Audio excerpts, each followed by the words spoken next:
97.9 GRD, Grand Rapids Rock Alternative, and WGRD.com. Here with me, Wingstock headliner Seether. They're already back, like 3 months later. They're here, part of the Rockstar Energy Drink Uproar Festival. Gentlemen, you guys, you released Holding on the Strings, Better Left to Fray.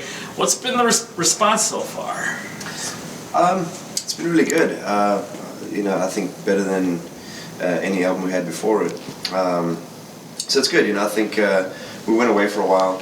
After the last album, took a year off, and then pretty much took a year doing this album. So I think going away for a while kind of left people wanting a little bit, and but it's good, man. We debuted at number 2, which is the highest we've ever had, and it's been good. We can't complain. Mm-hmm. You guys have this year transitioned to a trio. Was it tough adjusting to that? No, we just decided that it was better to not have another guitarist, and because we've done it twice and it didn't work out. So it's not. That's how this band started. We've always been at the core a 3-piece band, so we just went back to the roots of that. Gotcha. Now with when Country Song debuted, I loved it. I just loved that twangy sound that came out.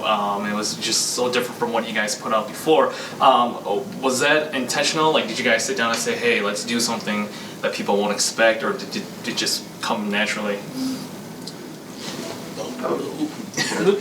Yeah, it wasn't that methodical. It came pretty naturally, actually. Our previous guitar player kind of had a blues riff, and then Sean had the kind of the heavy chorus. And it was actually one of the first songs we worked on. We got to work on new material and doing pre-production for the album. So funny enough, it became the first single.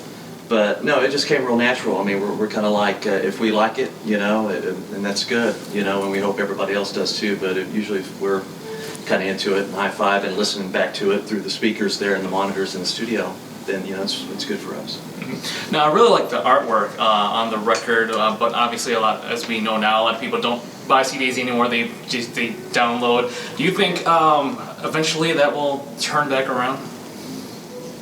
I don't think so, man. I think it's far gone. I think with record stores disappearing and with people being more concerned about getting stuff for free and downloading it. I mean, music, the industry, I think, is pretty much on its way out. There's not really much left as far as legitimate ways to get music. I mean, there are many legitimate ways to get it, but it's so easy to get, to steal stuff. So why are people going to pay for it if they don't have to?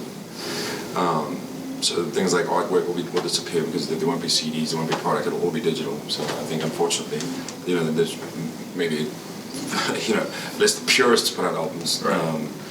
That sort of medium, I think, is just going to ultimately become, just obsolete.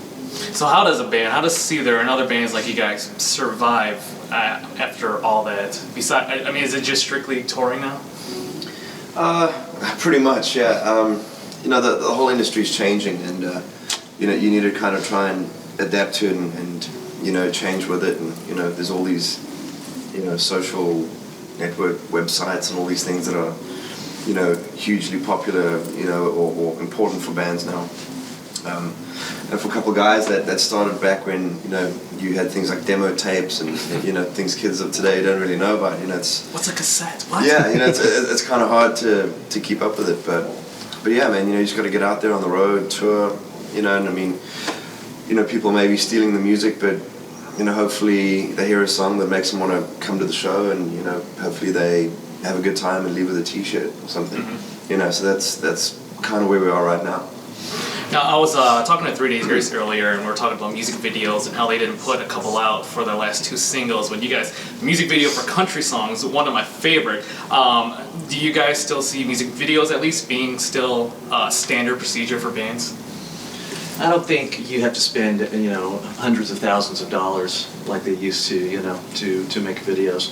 In fact, we just shot a live video for a couple of shows for the next single tonight, which just shows the band doing what we do, man, on the road, meeting with the fans, playing live, having fun on stage, And so we're going to get a cut of that here pretty soon.